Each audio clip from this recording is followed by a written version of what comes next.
It was here that the first post-war Olympic Games took place in 1948. Yes, Dankerspoon wins, second Dora Manley, Strickland third, and Barlow. 5 years on, there was the FA Cup final, remembered not so much for the teams involved as for the influence of one man, the Matthews final.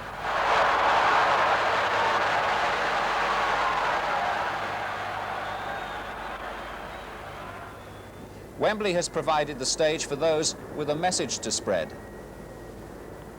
I want to tell you before you leave Wembley tonight, you can leave here with your problems solved and your burdens lifted and your sins forgiven. I am the king of the world! Hold it, hold it, hold it. I'm pretty! Hold it, you're not that pretty. I'm a bad man! Wait. I shook up the world! I shook up the world! Hold it. Joe, I shook up the world! A sporting legend in the making was once reminded here that the road would be hard and long.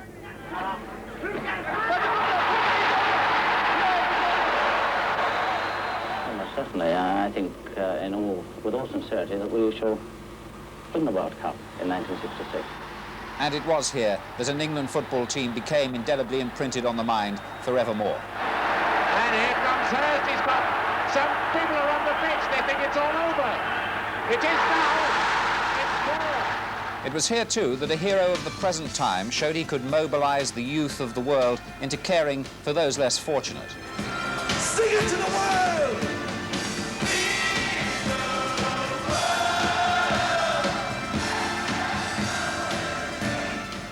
And now today, the latest momentous chapter of the story of Wembley is about to unfold. The first ever all-Merseyside FA Cup final. You've got to be able to fight and not make a mistake. If you make a mistake, you're out. If things run against you, you're out. So that the team have got to be vigilant from the very first round of the Cup and haven't got a mistake right till the end of the Cup. That's why it's so special.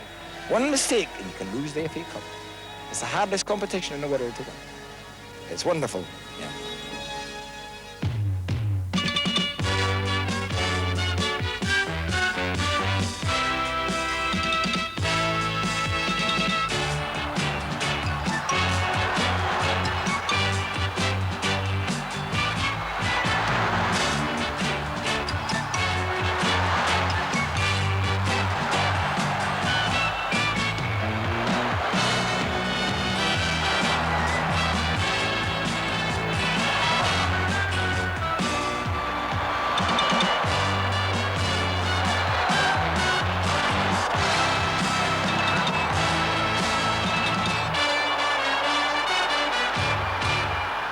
Today, Liverpool attempt to become only the third English club to achieve the Cup and League double this century.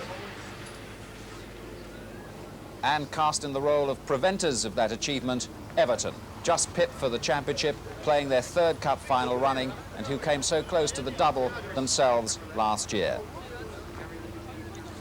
Well, both teams are raring to go and will be setting out from their respective headquarters in under an hour from now. We won't know the exact lineups for a while. Everton's Derek Mountfield has been having a final fitness test this morning, and there are some doubts too about Liverpool's Gary Gillespie, who apparently, we learned just now, is suffering from some sort of infection. Anyway, welcome to Wembley. We're obviously in for one of the most competitive cup finals ever, with so much at stake here today. And so enjoy with us this unique occasion for the city of Liverpool.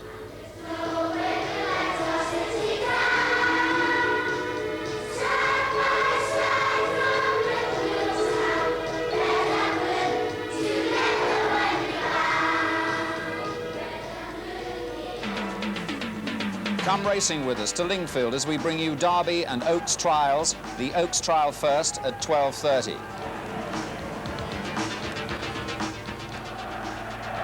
Then, what do you mean it's Merseyside's day? It's West Ham's Alf on a total miscarriage of justice. Well, I mean, stands to reason, doesn't it?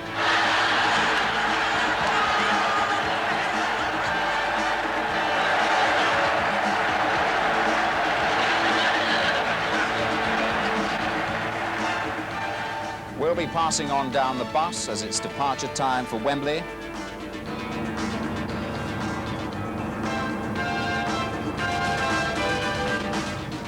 Back to Lingfield for the Derby trial at 1 o'clock. That's after the news. Then it's Come On You Blues, the story of Everton FC.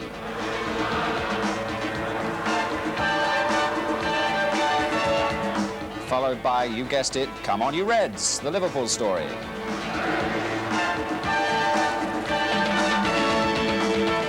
On the day when the big two meet, we've called it our big two. One of them considerably bigger than the other. Then three men you would have in your side, and they're definitely in ours. Terry Venables, just in from Barcelona, cup winner here, back in 1967. Emlyn Hughes, captain of Liverpool's last winning FA Cup team, and Andy Gray, a member of Everton's cup final side for the last 2 years, and goal scorer in '84. There's the result of goal of the season. Remember this one?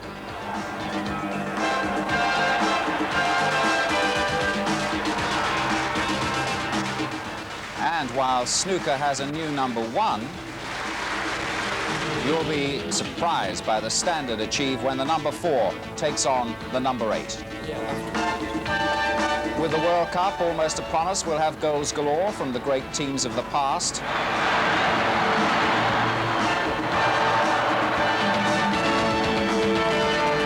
Then countdown to the final with match commentators John Watson and Jimmy Hill. Kick off at 3 o'clock. There'll be highlights at half-time and full-time of Hearts against Aberdeen, the Scottish Cup final.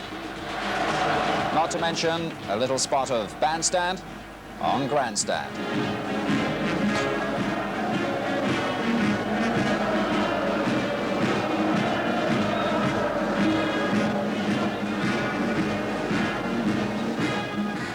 Well, as you'd expect, there's been one huge exodus from Merseyside today. The streets of Liverpool will be totally deserted from 3 o'clock. If the fans aren't actually here, they're sure to be by their TV sets. It's the tale today of two great clubs, but one extraordinary city. 20 years ago, Merseyside was a magnet. In 1965, Liverpool pulled in the FA Cup. 12 months later, Everton claimed it.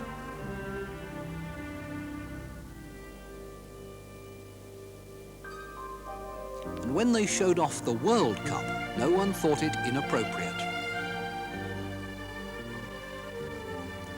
In those days, the world beat a path to the city. Industry and commerce were thriving, order books full.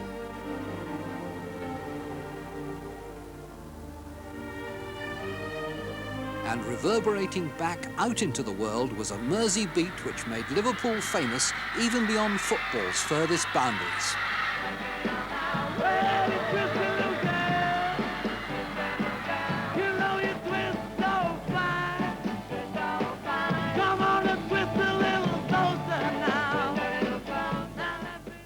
But the Beatles grew up and grew away.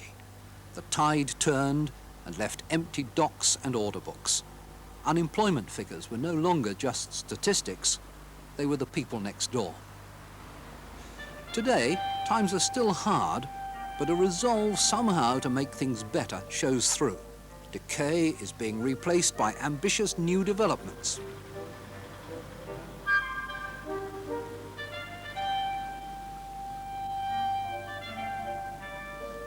And the two football clubs, winners even in the darkest days, have now given optimism substance in their special style.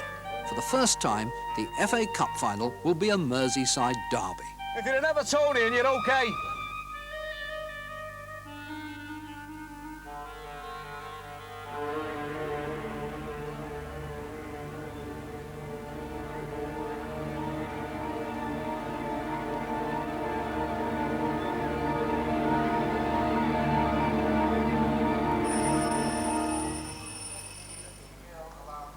In and around Liverpool, it's been a memorable week. On Bank Holiday Monday, a football flavour to the Haydock Park race meeting. Mr. Quick from Honeygrove Danker, finishing fast is Dutch Lord as they come the line. Mr. Quick has just gone away. Mr. Quick is the winner. Honeygrove Danker is second, Record Harvest is third. Sammy Lee, Liverpool's long-serving midfield player, is there to lead in the winner of a race named in his honour. Well, I think people, if I hadn't been so heavy, I think I'd have been a jockey, the size of me, I think. No, it's just, as I say, it's part of the testimonial year, the fundraising activities that we've tried to arrange, and just something a little bit different, really, Gerald. It wasn't just a gesture of gratitude from the bookmakers for all you'd contributed? I wouldn't know. I mean, you haven't told me nothing about it. And I noticed it was won by a horse called Mr. Quick. That wasn't named after you as well, was Certainly it? wasn't, not after me, no. After Ian Rush, I think. Certainly wasn't after me, Mr. Quick, no. On Saturday, Liverpool's players won the league championship. On Monday morning, training as usual, and then a dash to Haydock. But goalkeeper Bruce Grobbelaar insists that the cup final, only 5 days away, is not uppermost in their thoughts. We've got to get into the final of the Super Screen, just to prove to the other people that we could have just done it in Europe again. But we just got to look forward to the next game, which is the semi-final. And that's how Liverpool have been for years and years. What does it mean to you to play in a cup final? Semi-final first, though.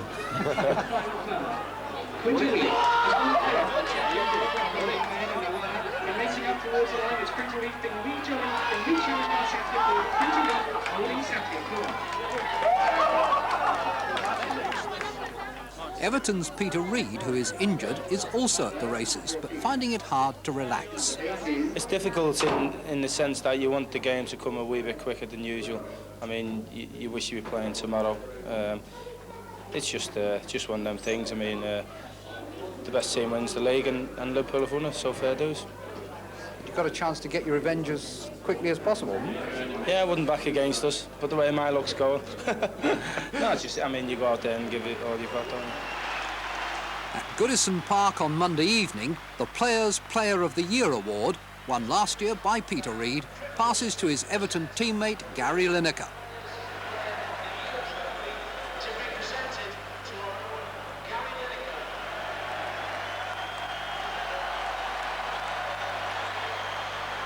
And then it's down to serious business. Everton's last league game of the season is against West Ham. A couple of goals from Gary Lineker and a penalty by Trevor Stephen clinch the runners-up spot for Everton. And they ensure that the cup final will feature the country's two top teams. But first, between players and fans, there is mutual appreciation.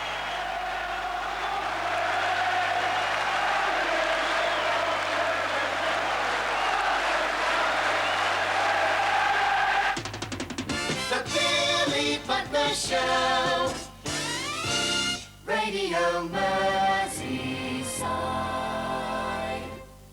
OK, so there's a £25 stand ticket found in the back of a Davy Liver cab on Saturday night. It was handed back into Davy Liver, and Joe Sugar of the Davy Liver, he's come along to tell us. Have you an idea who it might belong to, Joe? Well, you're not going to believe this, Billy, but it is absolutely true. It happens to belong to somebody at Radio City, would you believe? Somebody at Radio City? Would you believe? So it might be Johnny Kennedy's ticket. Well, how much does Dave Stewart want to rip it up? Tell him I've got a date with Samantha Fox lined up for him as well. Radio City 194, Johnny Kennedy. No, Bill, it certainly ain't my ticket, because I've hid my ticket in the safest place in Liverpool, a place where nobody really has any reason to go. I've hid my ticket in the job centre. Right now, Mersey Magic. As you know, there's a brand new record out by the Liverpool football team and a brand new record out by the Everton football team. And once again, showing our impartiality, what we're going to do while it's playing both together. Now, you can't get further than that, can you? You can't, can you?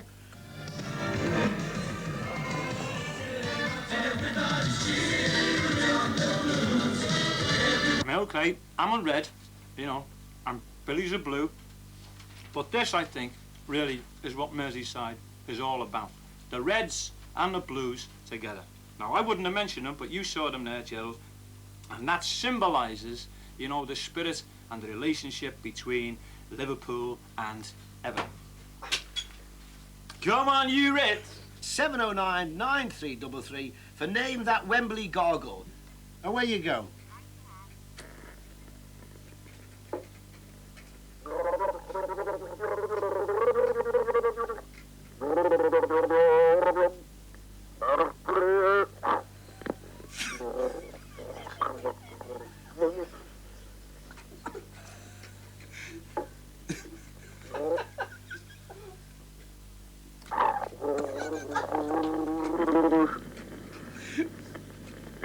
What have you sent?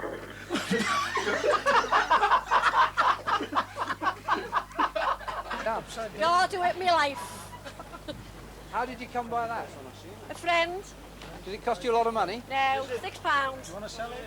No. Not a phony for my grandson. Really? Who does he support? I hate to tell you, but it's Everton. Oh, what's wrong with that? Oh, staunch Liverpool and myself. Best thing that's ever happened to the city, so the people said work-wise and that. It should be a good game, as long as we win. I think Kenny's going to do well, you know, with them. Really. Think he's made a good manager? Yes, Yes. definitely. We had our doubts at first. He'll do it. He'll do it. Not now. There's going to be another Bill shout. And on Tuesday evening, Liverpool parade their championship trophy before the adoring Anfield Kop.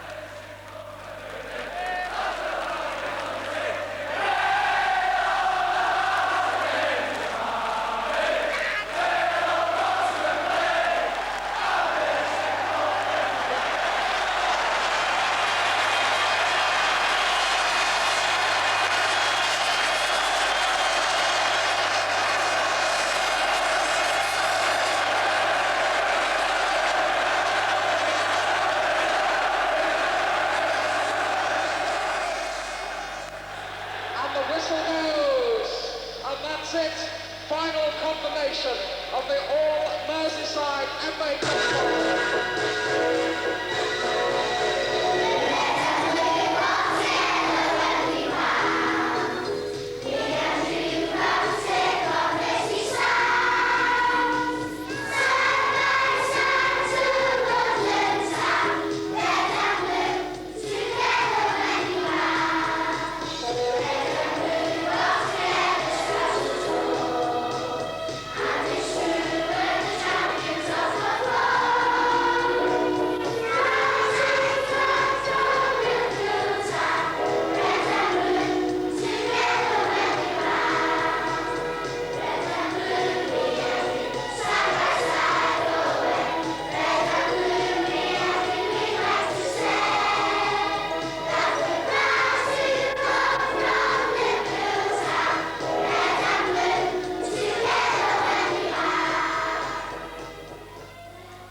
This is the newest recruit to Liverpool's ranks. Her name is Cassie. She's the 6 days old daughter of Jenny and Craig Johnston.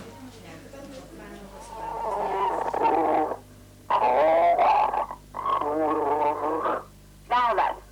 Yes, now then, Hilda, yes. So that's it, is it? Yes. OK. I tell you, we better give him a little clue. Is it red or blue in the title of that one? It's blue, is it? Yes. OK, well, that might help them a bit. That's right. No help to me at all, Hilda. Oh. But I know you did your best. I did my best. Was that the 12-inch disco mix you gargled then? Oh, yes. OK. So if you know what it is now, nobody's got it up to yet, 709-9333 for Name That Wembley Gargle. Thank you, Hilda. Got them. Pardon? Everybody's got them. OK. Oscar 1. Oscar 1. Right, Dalglish is getting his old age pension next week. He'd still whoop you. He'd whoop the lot of you on your own, him. No chance. Kenny Dalglish could beat the 11 men of Everton at the moment on his own. Behave yourself. Behave yourself. You're missing Graham Souness, lad. No chance. Like its football grounds, Liverpool's cathedrals are barely a mile apart, and the Anglican Bishop of Liverpool, the Right Reverend David Shepherd, is a former Test cricketer who understands the role of sport in the community. Last year, the Heysel Stadium tragedy was a terrific blow to all sorts of people in Merseyside. And it's been marvellous that both clubs have done so wonderfully well, and the whole thing feels as though it's been picked up again, and the pride of our city is very much wrapped up in this great event that both clubs are in the cup final.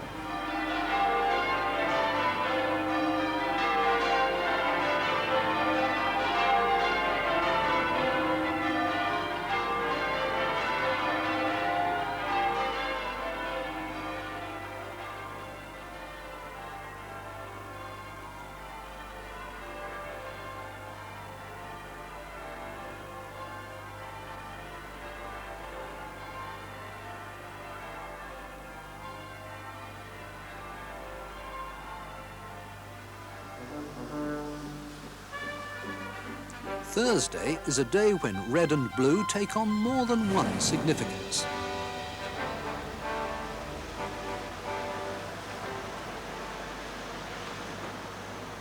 I don't think there's any question about it. I mean, I think that the indications everywhere you go is certain that we're going to win. No problem at all. Absolutely no problem.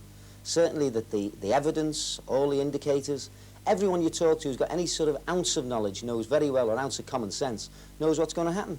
I mean, the opposition is just not there. They've blown it. Blown it. No question about it. As far as I'm concerned, Everton will be winning 3-1 by half-time and probably maybe another one by the end. We're going to win anyway. The first team to leave for their cup final headquarters are Liverpool.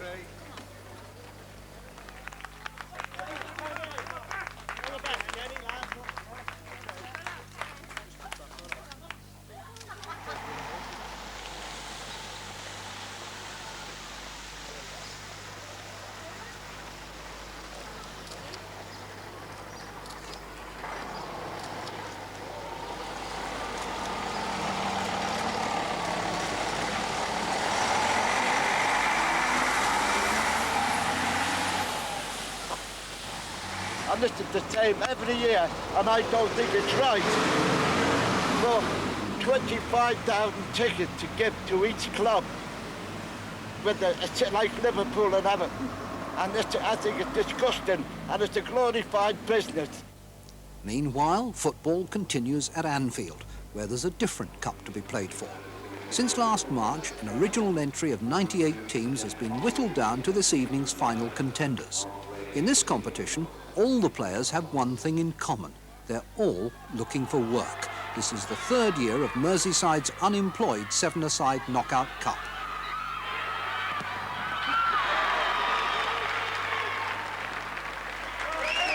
Not far away, Reds and Blues are in harmony at a local community association party. High spot of the evening, the delivery of an FA Cup finalogram. Sir, could you kindly take the seat for me? Right. If your dream lady was to walk in that door, what would she look like? Howard Kendall. Right. Would you like to come in, please?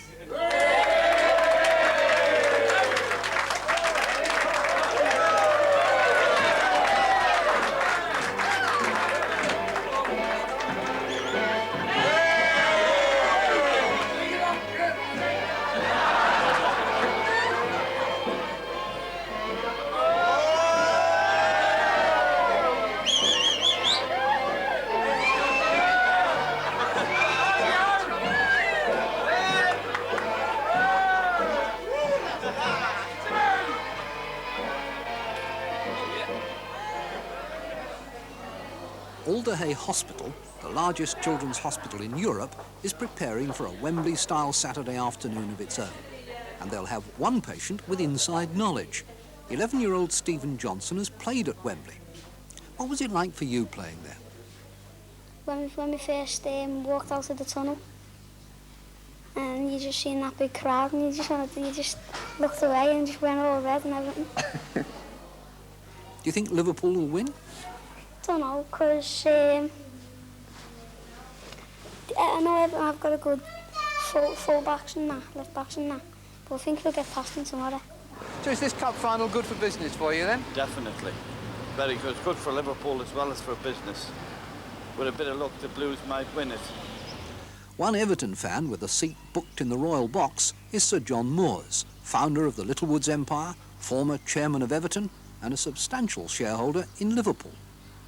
Well, I only said a couple of years ago, I don't think I'll ever live to see the day again when Everton will be at the top of the league. But they have come back, and it's thanks to Kendall. He's done a magnificent job, hasn't he? And of course, Liverpool equally lucky. I think Doug Peace will make a good manager. So I think we'll have two good teams for a long time, and it'll be very good for the city. 24 hours after their rivals, Everton depart.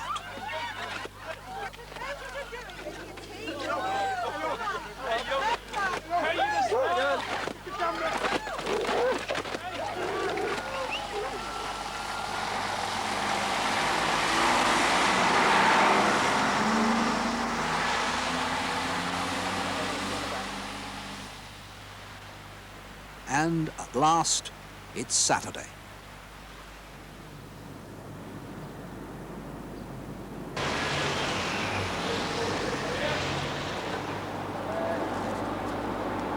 Platform 9 for the 7:40 football special to Wembley Central. Get it going. That's not bad, is it?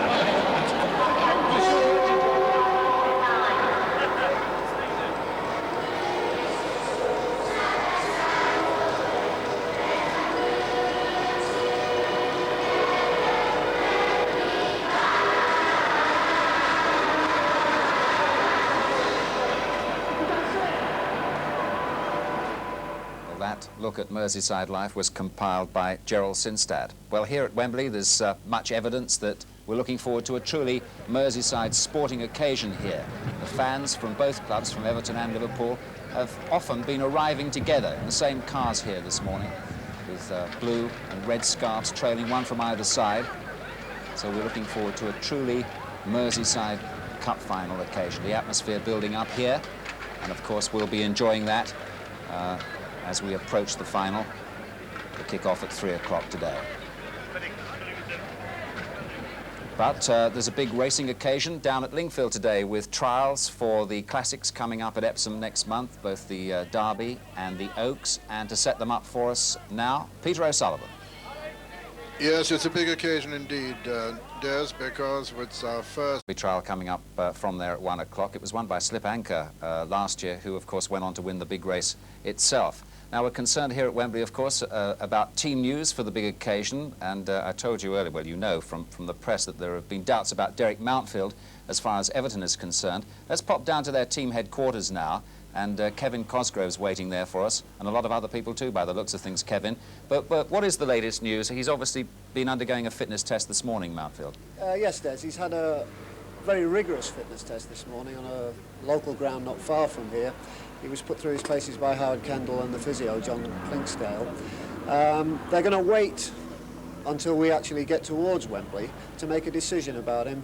He's had some ice on the knee, and it's one of those critical... It was won by Slip Anchor last year, who of course went on to win the big race itself. Now we're concerned here at Wembley, of course, about team news for the big occasion, and I told you earlier, well, you know from the press that there have been doubts about Derek Mountfield as far as Everton is concerned. Let's pop down to their team headquarters now, and Kevin Cosgrove's waiting there for us, and a lot of other people too, by the looks of things, Kevin. But what is the latest news? He's obviously been undergoing a fitness test this morning, Mountfield. Yes, Des. He's had a very rigorous fitness test this morning on a local ground not far from here. He was put through his paces by Howard Kendall and the physio, John Clinksdale. They're going to wait until we actually get towards Wembley to make a decision about him. He's had some ice on the knee, and it's one of those critical decisions. He's not trained for a week. This morning was his first run out, so they're just giving him a little bit of time to see if there's any reaction. And what's your hunch? How will they play it if he's not fit? Well, I think what will happen if they decide that he's not ready, that Alan Harper will come in at full-back, and that Pat Van den Houw will move to the centre of the defence. They've had a lot of experience this year at Everton at reorganising that back four, because there have been various injuries that have affected it. And I don't think they will be worried, obviously, if Derek Mountfield doesn't play, because he's a key player. But they're not over-concerned because Alan Harper has come in and done very well. After all, he came in and he scored a vital goal in the semi-final. When do you think you'll be able to tell us the exact news, Kevin? I think when we're on our way to Wembley, we are assured that Howard by then will have made the decision, and we hope to bring you the news from the coach. You're on the bus, are you? I'm on the bus, as they say. You've got your ticket. I have. Right, let's move down to Liverpool team headquarters now, and Tony Gubber's waiting there for us. They apparently have a fitness doubt about Gary Gillespie, but I'm not sure whether he would have been in the team anyway. What about you, Tony? Well, I think there's no doubt that Gary Gillespie would have played. There does seem now some serious doubt that he will. We hear that he's got a stomach bug. He caught it off his wife and children. When Liverpool arrived here yesterday, Gary was actually physically sick, and he's been seen by the doctor for the last couple of days. What we managed to gather this morning is that he's recovering from the sickness, but it's left him very weak in the legs. We know that Kenny isn't actually going to name the team until they arrive at Wembley, and the players are in the dressing room just prior to going out onto the pitch. And we won't know for certain until that moment, but there are doubts that Gillespie will play. Thank you.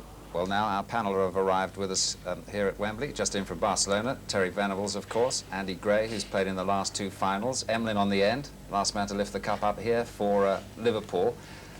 You've had quite a week, Terry, haven't you? Have you got over the disappointments of it all now? Yes, well, there's nothing we can do now, so there's no point in being over-worried about it now. How's it been received in the great city there? I think that when you get all that expectancy and anticipation, that obviously it's a big disappointment for everybody, especially of having so many good games on the run-up, difficult games, scraping through just about, and just falling at the end. All right, bad luck on that one. Andy, how important is Mountfield to Everton here today? I think, as we heard, I mean, if he's fit, I think they would miss him, but not as much, I think, as with normal. I think the boy Harper, if he comes in the shift, Vanden Howard, if that happens, I mean, they'll take that and they'll take it easily. I think Vanden Howard has had a tremendous season, half a season playing there, Yes. and Derek's